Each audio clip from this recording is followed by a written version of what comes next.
Welcome. We are meeting in potent times, mid to end of July 2023.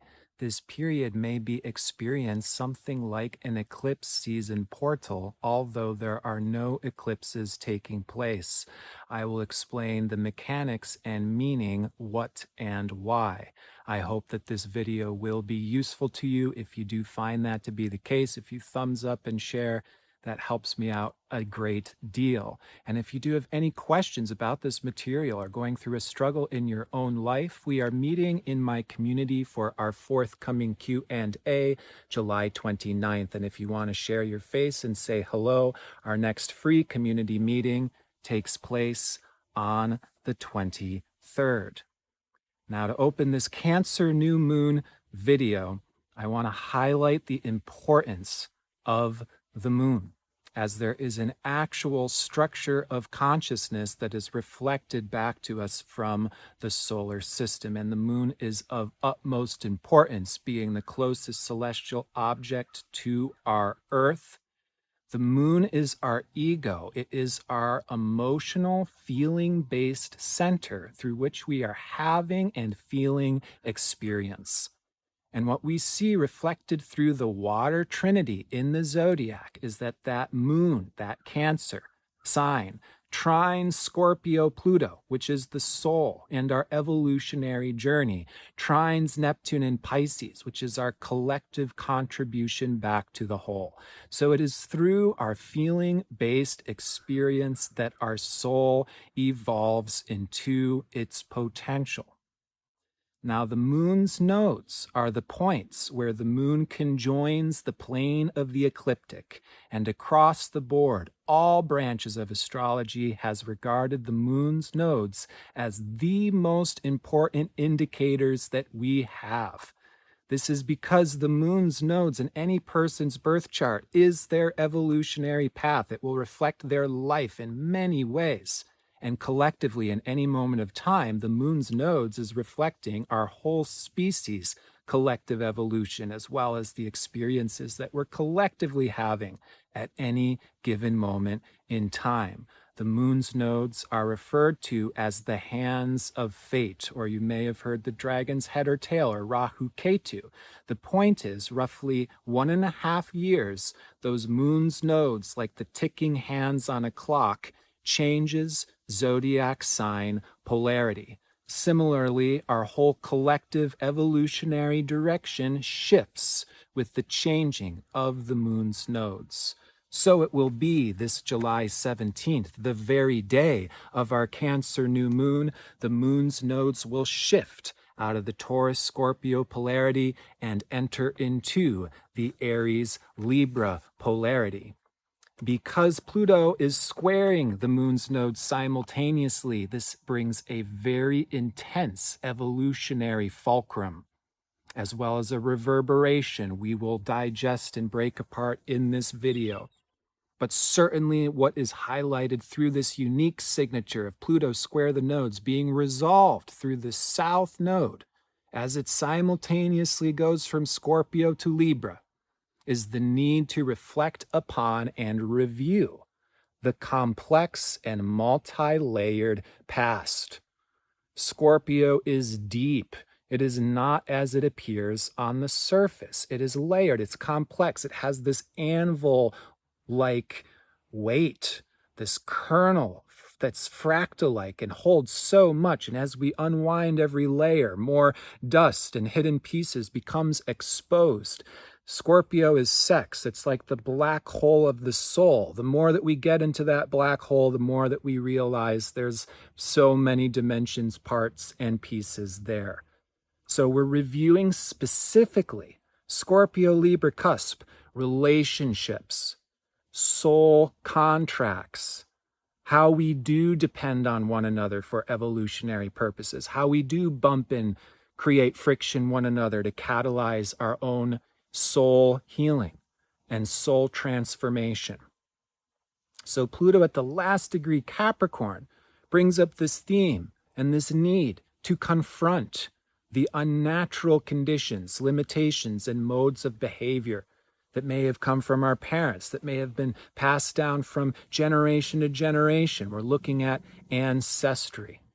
We're looking at these modes of behavior and whether or not they're true to us. How can we break out of these patterns that feel so old, so redundant, and so imprisoning? Well, we have to get into them right now. We have to be willing to get messy. And by bringing a light into the darkness of the complex past, that South Node shifting into Libra can bring harmonious resolution. This is about justice. This is about redemption. This is about balancing out. It's about finding the rhythm between self and other. This is, in fact, introducing the evolutionary theme, North Node Aries, South Node Libra, that will take us through January of 2025. We are reviewing themes to understand this complexity between self and other, recognizing our mutual values, our mutual needs. How do we need and depend on one another? So this Pluto being resolved through the South Node Scorpio Libra is like this coming together and exploring these deep bonds and the significance of what and why evolution, life, spirituality has brought us together. And then there is this walking together but separate, as this opening and this individuating and this need for freedom and space, so to self-discover, is going to lead us through the forthcoming months and year. So again, there's this interesting weaving between soul contacts and then honoring the fact that we will also be simultaneously different.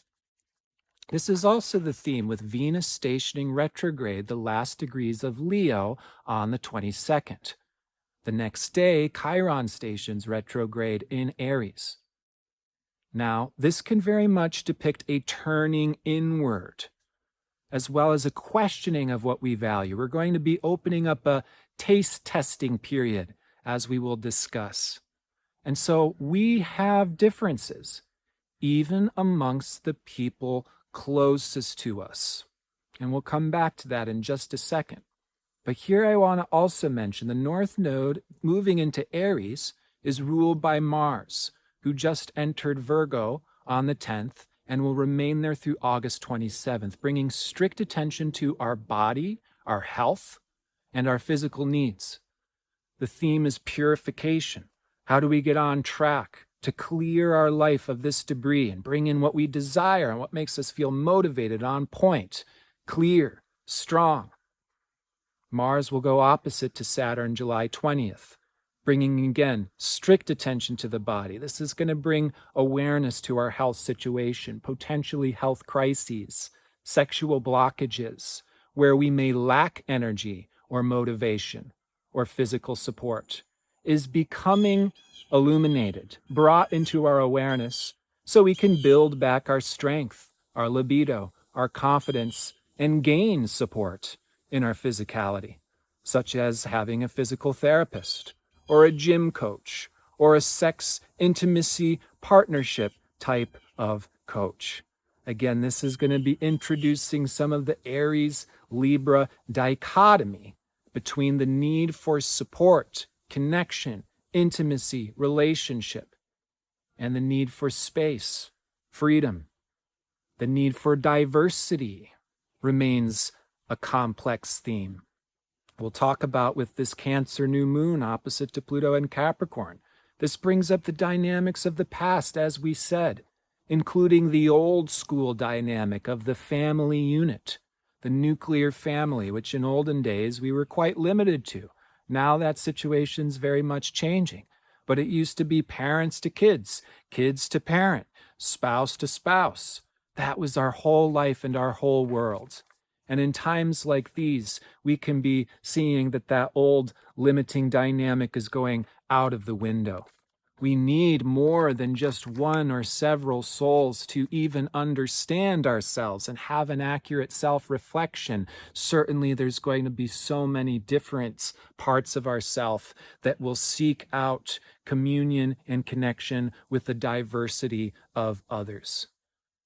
So again, with the moon's node squaring Pluto, That intense reverberation is forming exact on the 28th. And I've been speaking to this dynamic now for months, where there's this increasing reverberation between the need for South Node Scorpio, intimacy, connection, sharing our unconscious, exposure, and the need for Taurus, high ground, slowing down, space, sovereignty. Let's just chill out. I need to digest. The reverberation between need for freedom, independence, connection. The themes of the past, so old, so crusty, so limiting and imprisoning, get us away from that to the heavenly glimpses of the future, beckoning this potential, this reverberation between hell and heaven, sovereignty and entanglement, simplicity and complexity is the necessary evolutionary fulcrum. So to weave into being new ways of relating to others. We all play the part of catalyst in each other's lives in highly unique ways. We have to hold that evolutionary chemical reaction and reason for living, even though we sometimes bump into each other, even though we sometimes have conflict. Conflict is not bad. Conflict is good. We want to seek out conflict in the most peaceful, caring, respectful way, because it is through conflict that we learn, we grow, our relationships evolve. Our understanding of self and other evolves. What do we like? What do they like? This will be an ongoing exploration. This is a taste testing period, which we are entering.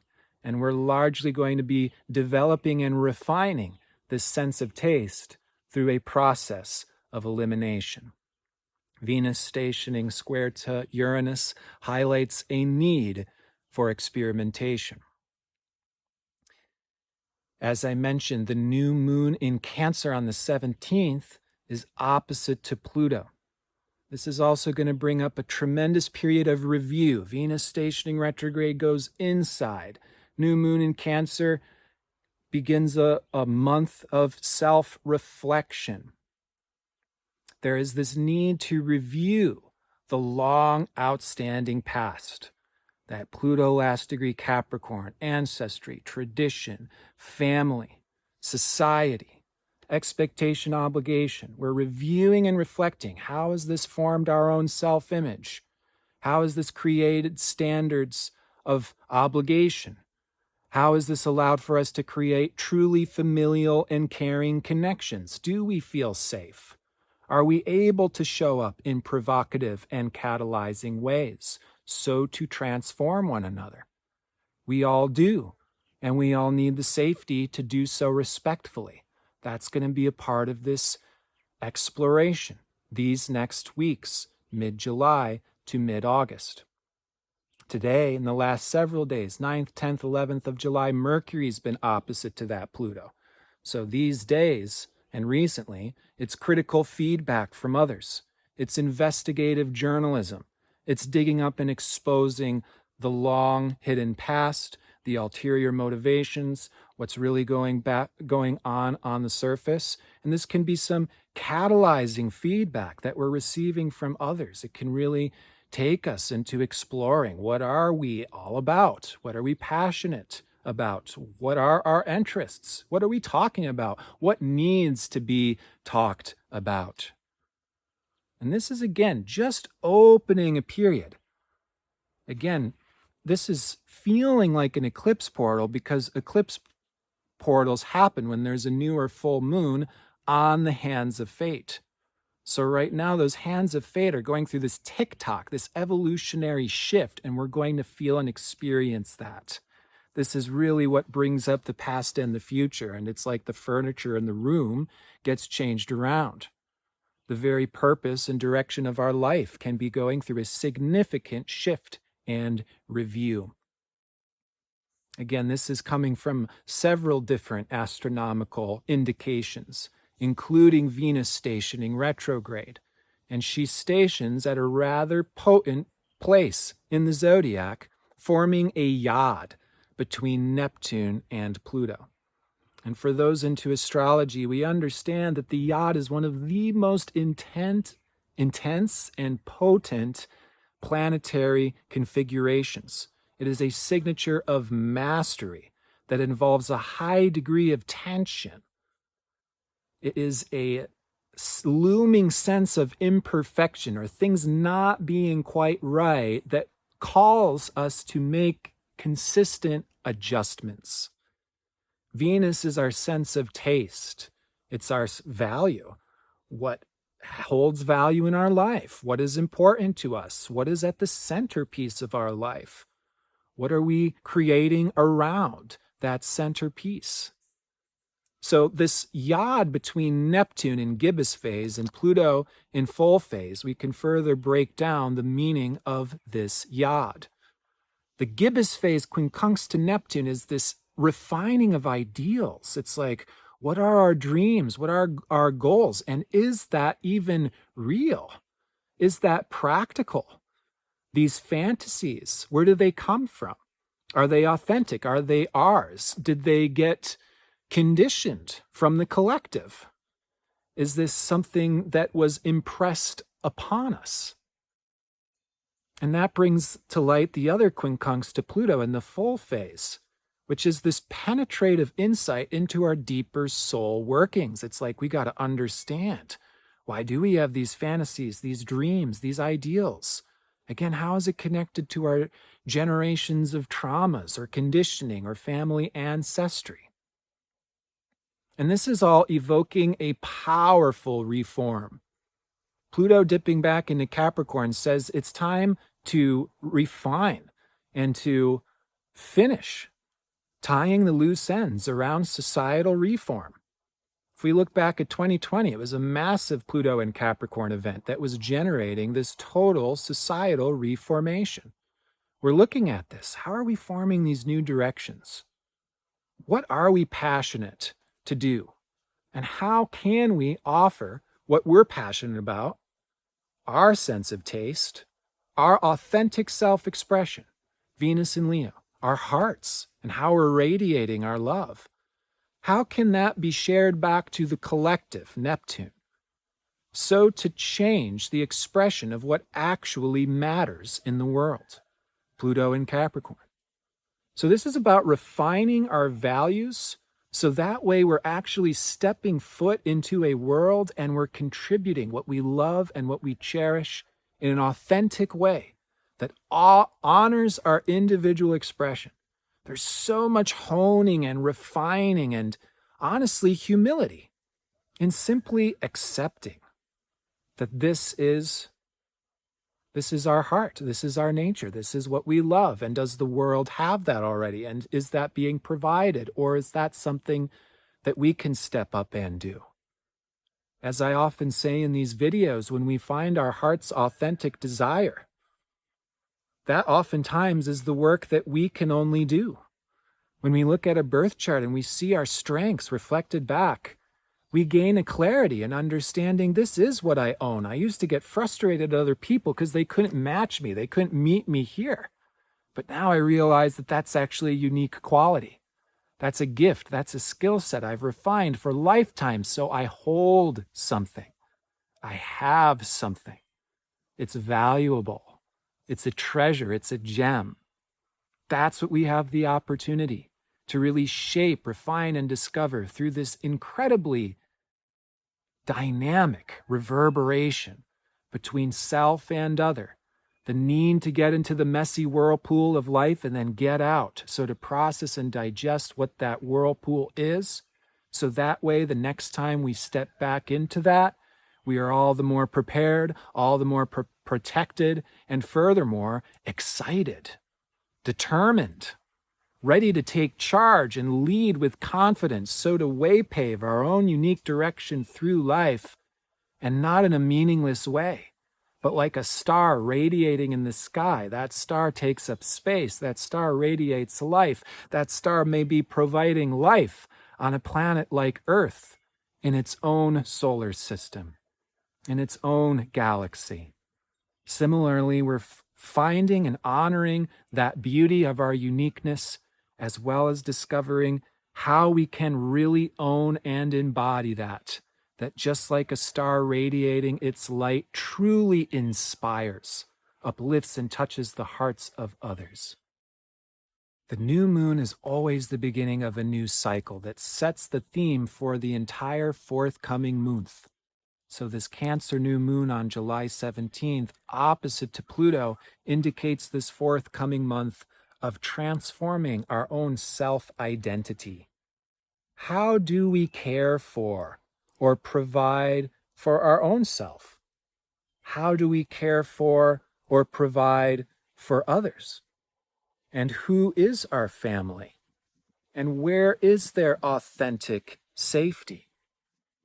How do we define what family or safety is? Might it be that safe space where we feel safe to open up with our actual inner emotional content?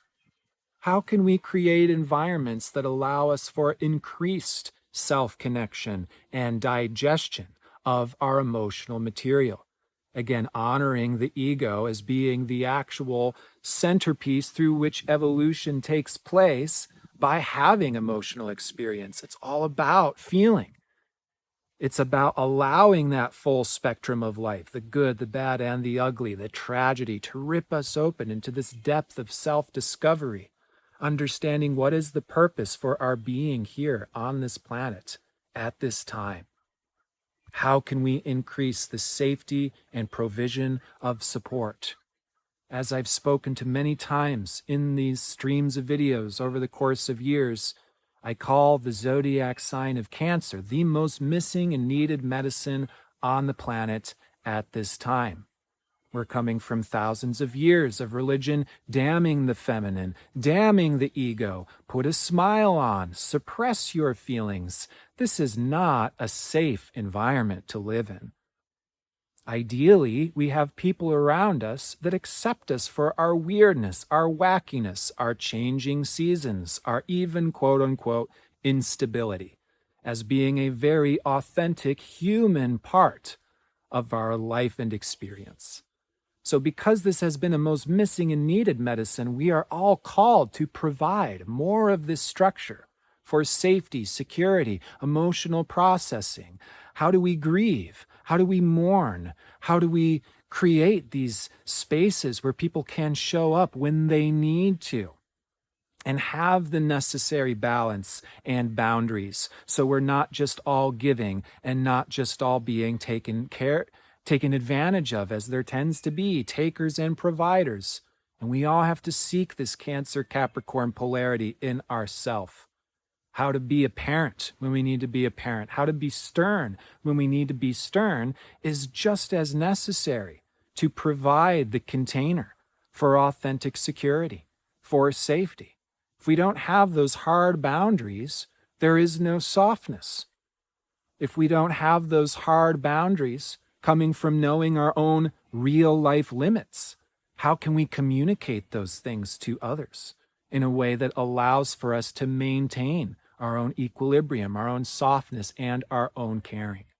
So this is about learning how to communicate our emotions. It's about learning how to be empathic, caring individuals. And this requires, again, this theme of balancing union and separation. Communicating when we need separation or boundaries. This is going to go against the grain of so much of our childhood conditioning, Christian conditioning. Give, give, give, sacrifice, sacrifice. And a very weird dynamic can happen when that takes place. We can become internally conflicted, can we not? And that's the point. When we become conflicted in a Scorpio congested, complex way, what do? Run away? Do we just turn off? Do we just not respond? How many of us have had the experience of being vulnerable and sharing a part of ourselves that's complex, and then everybody leaves the room? It's probably one of the most damaging things that a person can experience. So we resolve all of this just through honest communication. It's not necessarily about saying the right or the nice thing. Oh yeah, good job. That's all lovely and nice. No, we may have honest feedback. That made me feel uncomfortable. I thought about it and I changed my mind. There's these two warring parts inside of me, and I am unsure. Those would be the life resurrecting, soul uplifting movement from an environment that feels sterile and superficial and uncaring to an environment that is caring. Even if we can't 100% show up for one another, we can honestly communicate and express what and why. This is again a taste testing period that we are entering between Venus being stationed from the 22nd of July through September 4th, all while Mars is in Virgo. Really brings up this cleaning house theme that, again, we're going through this honing and focusing through a process of elimination. This is both Venus retrograde and Mars in Virgo. Mars is our desire, it's our excitement, it's our spark. Mars in Virgo can be just like, wow, let's try this new thing. I'm not really sure about it, but let's try it out. And then there can be an experience of, I didn't like that. Mars in Virgo can be a little bit fringy. Like, I've kind of always wanted to play with these handcuffs. I wonder what it'd be like if, one of us was tied up in handcuffs. And then after the experience, when we're in bed, having the cigarette, it's just like, that actually made me feel really guilty. That made me feel really dirty, really gross, really shameful, And it's necessary to have this exploration. This, too, is where we create safety. Are we as human beings pretending that we're all perfect and we're going to hit the bullseye on the target every single time? Do we even pretend that we totally know ourselves? We're in the midst of this incredible process collectively of getting to know ourselves. We could say that's the entire 3-year period of the North Node transiting Taurus through Aries, which we are exactly in the midst of. Chances are we're at this tremendous in-between where we've just discovered this is a big part of who I am. This is what I value. This is what makes me feel good. This defines me. This is my lifestyle. This is my pace. This is my flow. That's Taurus. And so there's a level of embodying that. And then there's this uncertainty. Okay, where do we take it from here? How do we live that? How can we put that into action? How do we bring momentum into these parts of our life? How do we breathe life back into these parts? And that's going to bring us into a new journey where we're now just barely being born. And it's like setting foot on a deserted island, coming off of these big ships. We just discovered a brand new place. And now we're foot soldiers. We got to explore. We got to self-discover. We got to leave no stone unturned. And we're going to make all sorts of discoveries, good, bad, and ugly. This is what makes me tick. This is what turns me off. This is what allows me to feel free. This is what makes me feel restricted. So again, folks, we find ourselves in an incredible period of time. There is so much that is whirling around us. Undigested pieces coming back for review, being processed and transforming into new and different directions. So again, I am wishing you the very best. If you have any questions about this material, you find yourself in a stuck place, I'd be very happy to meet you at our forthcoming Q&A on July 29th. You join rossalilaCommunity.com. There you can sign up for the Q&A circle.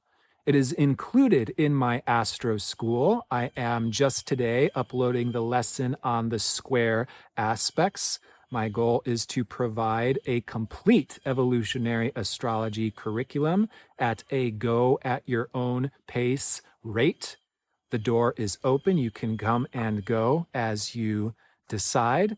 Learn at your own pace, and I'm adding new lessons regularly. So I hope to see you in the community. Again, our next free community meeting is also coming up on the 23rd, which is the very day that Venus stations retrograde. So we're going to come together as a community and discuss where we're reviewing how we hope to use the forthcoming Venus retrograde, how we hope to step into more of a confidence in our own self-expression, our hearts, our cherished values, and how we are sharing those parts and pieces with others. So we got a think tank as a community. We're always looking to one another, how we can support one another in our own adventures. I would love to see you there. It's always a true honor and pleasure to connect and share with like minds. So thank you for allowing me to be the message delivery mailman for your soul today. My name is Timothy Halloran, and I look forward to seeing you in a couple weeks where we will discuss the forthcoming Aquarius full moon. And again, and as always, please do take care.